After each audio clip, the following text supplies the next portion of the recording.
کہ آپ boundary set کر دیتے ہیں. فار ایگزامپل اگر میں ایک سائکیٹرک پیشنٹ کا انٹرویو کر رہی ہوں اور میں نے انٹرویو کرنا ہے, ہسٹری لینی ہے, سوال پوچھنے ہیں, اور الٹا وہ مریض مجھ سے پوچھ رہا ہے کہاں, کیا نام ہے, کہاں کی ہو, کدھر سے آئی ہو, کیا کرتی ہو, نمبر دے دو, ایسے, تو اس وقت آپ پیشنٹ کو فوراً بتا دیتے ہیں کہ اس انٹرویو میں سوال میں نے پوچھنے ہیں, آپ نے صرف جواب دینے ہیں. آپ نے ایک لمٹ سیٹ کر دی ہے, آپ نے بتا دیا ہے.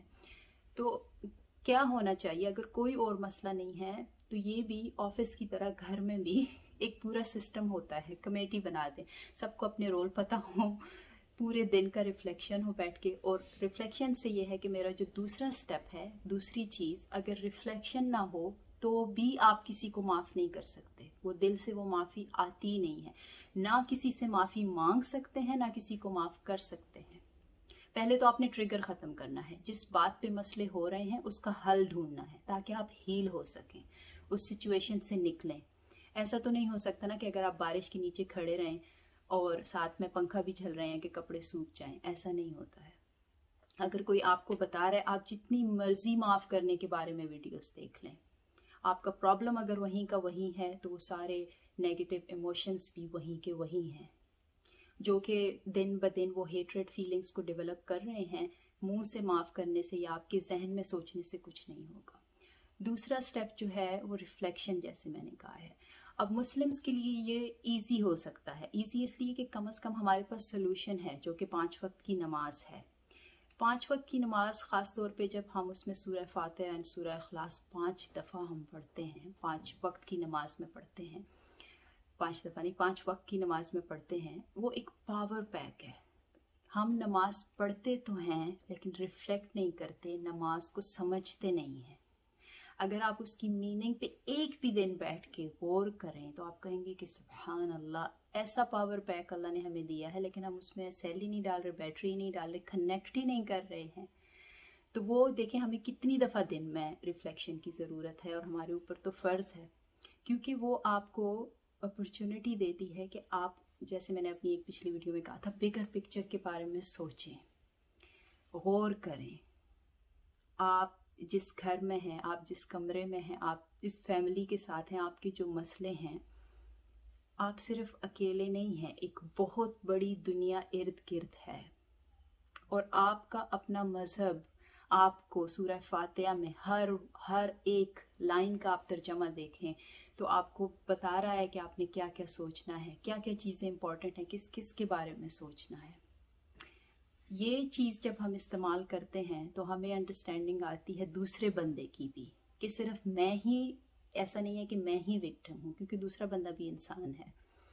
آپ نے دیکھا ہوگا سوشل میڈیا پہ ہر کوئی رشتہ داروں سے تنگ ہے, اور اس پہ میرا خیال ہے کہ میں ایک ویڈیو ضرور بناؤں گی کہ زیادتی ہوئی ہے ہمارے ساتھ, یہ رشتہ دار ایسے ہیں. میں کہتی ہوں کہ ہم بھی تو رشتہ دار ہیں کسی کے.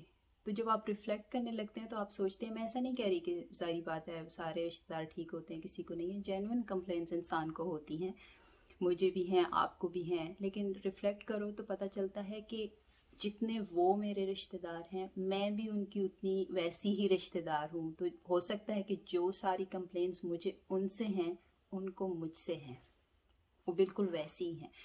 ریفلیکٹ کرنے سے آپ کے اندر ایمپتھی آتی ہے, آپ دوسرے بندے کا پوائنٹ آف ویو بھی سوچنے کی کوشش کرتے ہیں. تو یہ دونوں چیزیں اگر نہیں ہوں گی, ہیلنگ نہیں ہوگی. ہیلنگ مطلب کہ وہ ٹریگر ختم کریں, پرابلم کو ختم کریں, اور اس کے بعد آپ سوچیں اور پھر ریفلیکٹ کریں, تب آپ معاف کرنے کے بارے میں سوچ سکتے ہیں. دیکھیے کچھ سچویشنز ایسی ہوتی ہیں جس میں معافی بہت مشکل ہوتی ہے, بہت کمپلیکس سچویشن ہوتی ہے, میں اس کی بھی بات نہیں کر رہی ہوں. جیسے میری دوست تھی 13 سال کی, میری بیسٹ فرینڈ, اور وہ UK نیشنل تھی, اور وہ 2015 میں جو ہے تو اپنے سسرال والوں کو وزٹ کرنے گئی تھی, اور she became victim of honour killing. کہتے ہیں کہ اس کے اپنے ہی کزن نے, جو اس کا سابقہ شوہر بھی تھا, اس کو قتل کر دیا اسلام آباد میں. ایسی سچویشن میں اگر میں کبھی اس کے ماں باپ کا سوچتی ہوں تو میں کہتی ہوں کہ وہ ان کے دل سے کبھی معافی نکل سکتی ہے. یا ادھر ابھی جو ہے تو لبنان کی گینگ ہے یہاں پہ آسٹریلیا میں, وہ کب سے ایسا لگتا ہے آسٹریلیا کی پولیس بھی ان کے سامنے بے بس ہے.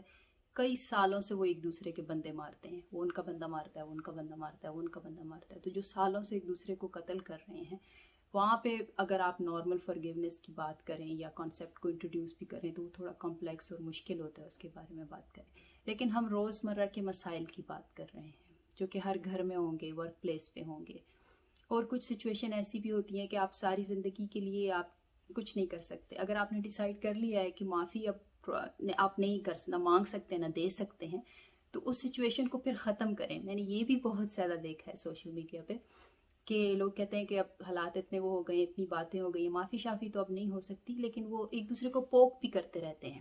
میں اس کو جواب دے دوں گا, ایک درمیانی بندے کو پکڑ کے اس کو باتیں کہتے ہیں کہ وہ اس کو جا کے بتائے, کوئی ایک آدھا پبلک پہ اسٹیٹس لگا دیتے ہیں تاکہ اس کو پوچھے. تو آپ ایک طرح کی جنگ جاری ہے. پھر آپ کیسے ہیلنگ کی بات کر سکتے ہیں, پھر آپ کیسے معاف کرنے کی بات کر سکتے ہیں جبکہ آپ خود اس میں آہستہ آہستہ وہ ہلکی آنچ پہ سچویشن چل رہی ہے. اگلی ویڈیو میں انشاءاللہ, میں ہمیشہ کوشش کرتی ہوں کہ 5 منٹ کی بناؤں ویڈیو, لیکن زیادہ ہو جاتی ہے. تو انشاءاللہ اگلی ویڈیو تک اللہ حافظ.